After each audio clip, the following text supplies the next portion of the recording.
Assalamualaikum warahmatullahi wabarakatuh dan Shalom. Perkenalkan, saya Helen Delike Jaga. Baik, di sini saya akan menjelaskan mengenai etika mahasiswa. Jadi sebelum kita mengkaji lebih jauh mengenai apa sih itu etika mahasiswa, kita harus mengetahui apa itu etika. Jadi, etika ini berasal dari bahasa Yunani, yaitu ethos, yang berarti kebiasaan yang baik. Menurut Kamus Besar Bahasa Indonesia atau yang disingkat dengan KBBI, etika yaitu ilmu tentang apa yang baik dan yang buruk, tentang hak dan kewajiban moral.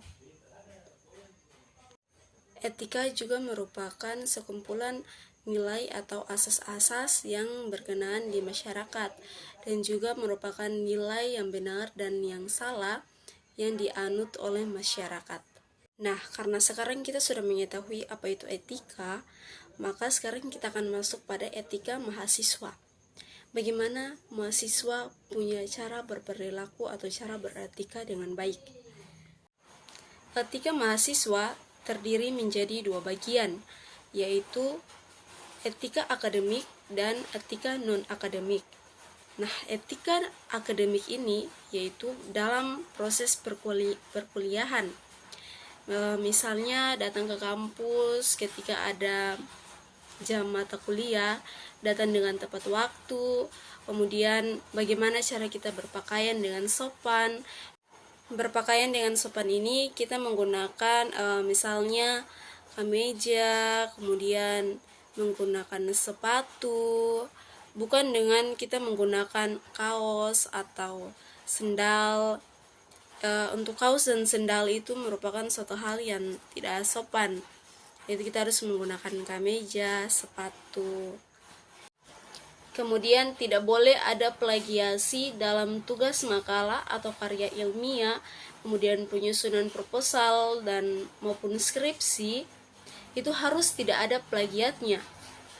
Kemudian setiap tugas atau karya ilmiah yang diberikan oleh dosen, jika kita mengambilnya dari Google atau buku, maka kita harus mencantumkan referensinya atau hak ciptanya yang kita ambil itu dari siapa, kita harus menuliskan referensinya.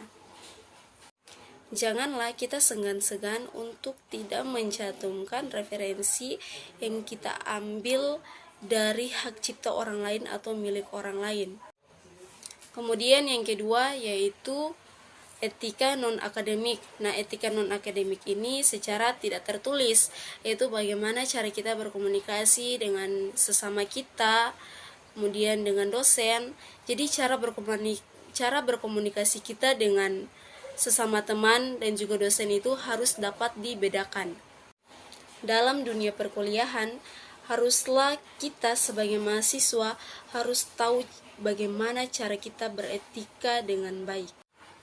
Contoh bagaimana cara kita beretika dengan dosen. Misalnya yang pertama, jika kita ingin bertemu dengan dosen, haruslah kita membuat janji temu terlebih dahulu dengan dosen tersebut untuk menyampaikan maksud dan tujuan dari pertemuan tersebut. Lakukanlah dengan media komunikasi yang lazim digunakan, misalnya WhatsApp, Telegram, atau yang lain. Haruslah kita sesuaikan dengan jadwal agar tidak mengganggu dengan jadwal dosen tersebut. Jangan pernah memaksakan kehendak dosen. Dalam pertemuan tersebut, datanglah 5 menit lebih awal dari waktu yang telah disepakati.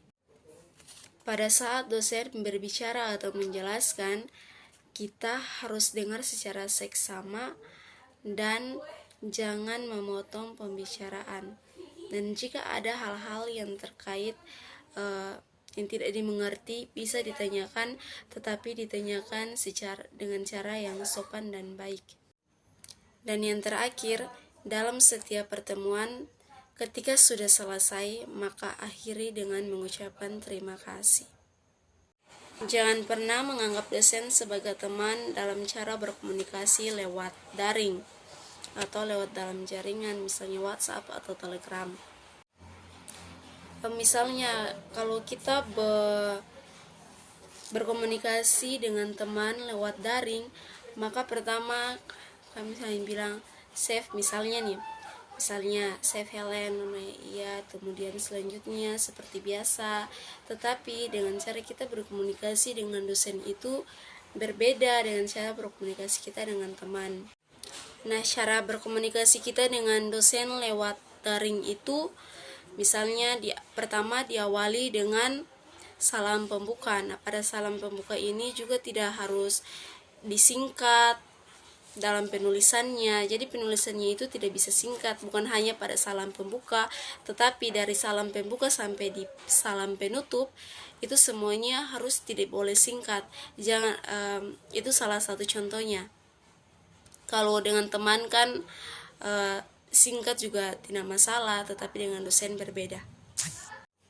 Nah, kemudian perkenalkan diri kita, siapa kita. Jadi misalnya pertama, saya Helen,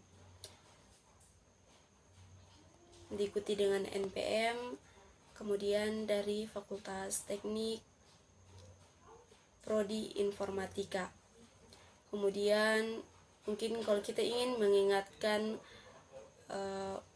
pada dosen bahwa besok ada jam atau kuliah atau ada kelas, maka sampaikan maksud dan tujuan kita untuk berkomunikasi dengan dosen. Salam pembuka, perkenalan, tujuan kita untuk berkomunikasi dengan dosen. Kemudian yang terakhir yaitu dengan penutup. Nah, penutup ini bisa dengan menggunakan terima kasih. Jadi setiap kita berkomunikasi lewat daring dengan dosen, maka kita harus mengawali dengan salam pembuka, kemudian perkenalan, tujuan kita chatting sama dosen, kemudian yang terakhir diakhiri dengan salam penutup. Jadi setiap kali kita berkomunikasi dengan dosen, kita harus selalu menggunakan sebuah perkenalan, salam pembuka, isi, dan penutup. Kemudian ada batasnya, kita chattingan sama dosen. Ketika kita ingin menyampaikan sebuah informasi kepada dosen, maka kita harus melihat waktu, di mana ada waktu ibadah, kemudian ada waktu istirahat, dan juga biasanya nih kalau pada malam hari itu batasnya hanya sampai jam 10. Jadi ketika sudah jam 10 ke atas itu sudah waktu istirahat dan sudah tidak bisa lagi kita menghubungi dosen. Cara etika kita ketika sedang menghadapi dosen secara luring. Yang pertama, ketika kita bertemu dengan dosen, kita harus menyapa, kemudian menghadap dosen dengan sopan ketika ada keperluan, kemudian disiplin dalam ruangan. Nah, bagaimana dengan cara beretika kita dengan sesama mahasiswa atau sesama teman? Yang pertama yaitu kita harus membangun kepercayaan. Menerima pendapat teman, saling berbagi informasi, kemudian saling mengingatkan ketika ada tugas atau besok ada jam muka sekian di jam sekian. Kemudian kita harus saling perhatian dan jangan pernah memfitnah teman kita sendiri. Baik, itulah sekian dari pembahasan mengenai etika mahasiswa. Kurang dan lebihnya saya mohon maaf. Saya akhiri dengan mengucapkan terima kasih.